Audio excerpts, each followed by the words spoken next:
Bienvenidos a este programa especial, donde hoy vamos a analizar una situación realmente crítica que se está desarrollando en Venezuela. Venezuela, un país que una vez fue próspero, ha caído en una crisis multifacética. Hoy, nos encontramos con una nueva noticia que ha generado una enorme controversia, no solo dentro de sus fronteras, sino a nivel internacional: la construcción de un colegio islámico en la urbanización Guataparo, en Valencia. Esta no es una escuela ordinaria. No, se trata de un lujoso centro vocacional dedicado a la enseñanza del Islam, con clases especializadas y una mezquita destinada a fomentar la religión entre los estudiantes. Un proyecto multimillonario, en medio de un país devastado. Esta situación plantea una serie de preguntas que debemos hacernos como sociedad.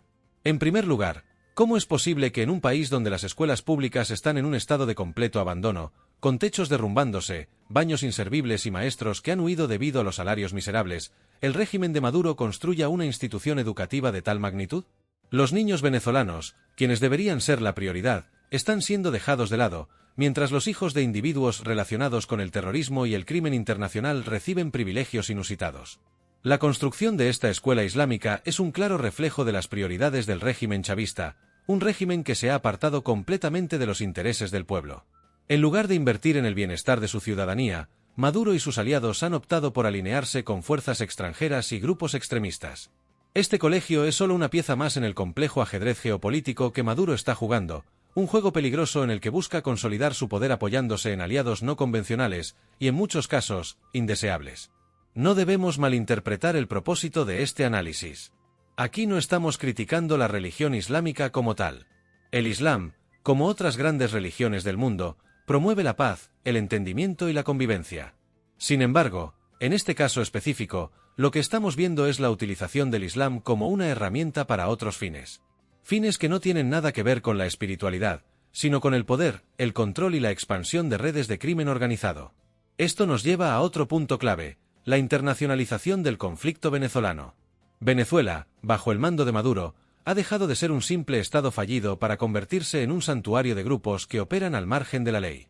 En este sentido, lo que vemos no es una simple escuela, sino un símbolo del acercamiento entre el régimen venezolano y actores del mundo islámico ligados a la violencia y al terrorismo. Al construir una escuela de estas características, Maduro envía un mensaje claro al mundo: su intención de estrechar lazos con países y organizaciones que comparten una agenda contraria a los valores democráticos. Mientras tanto, el país sigue cayendo en el abismo. La educación pública en Venezuela está en ruinas.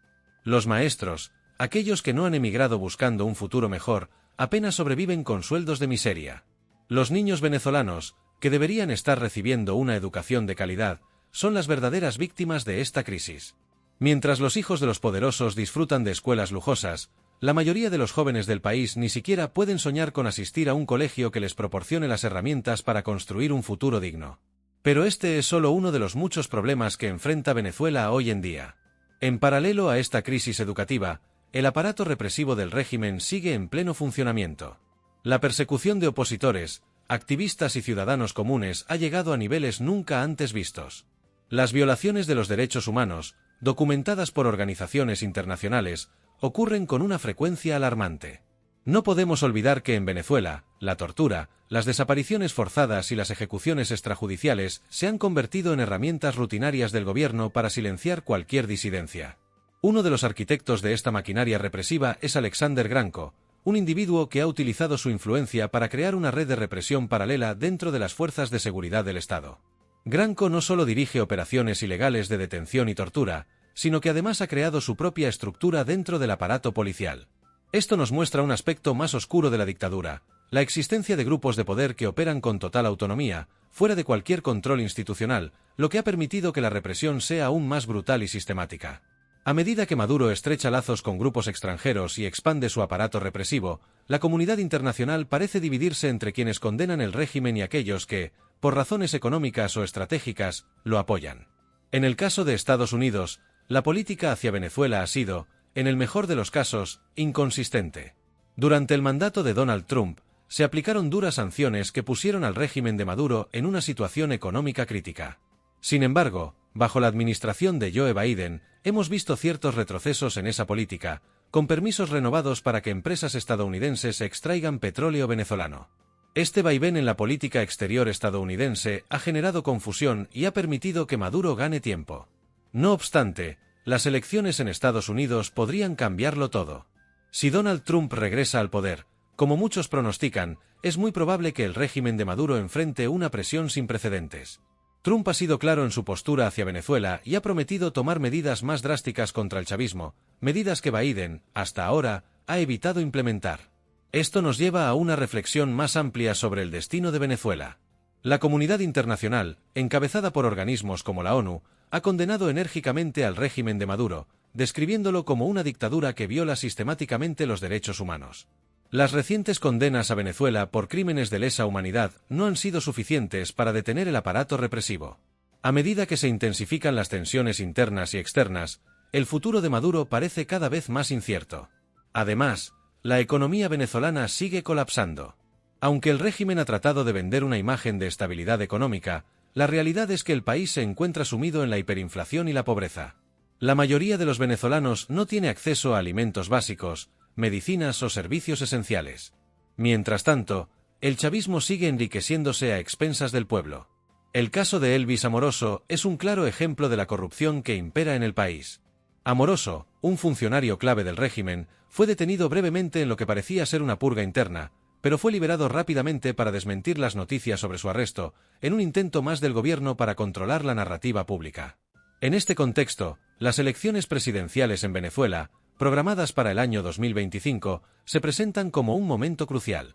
¿Permitirá el régimen una transición democrática, o seguirá aferrándose al poder mediante la represión y el fraude electoral? Todo indica que Maduro hará lo que sea necesario para mantenerse en el poder, incluso si eso implica alienar aún más a la comunidad internacional. Para concluir, es evidente que Venezuela está en una encrucijada.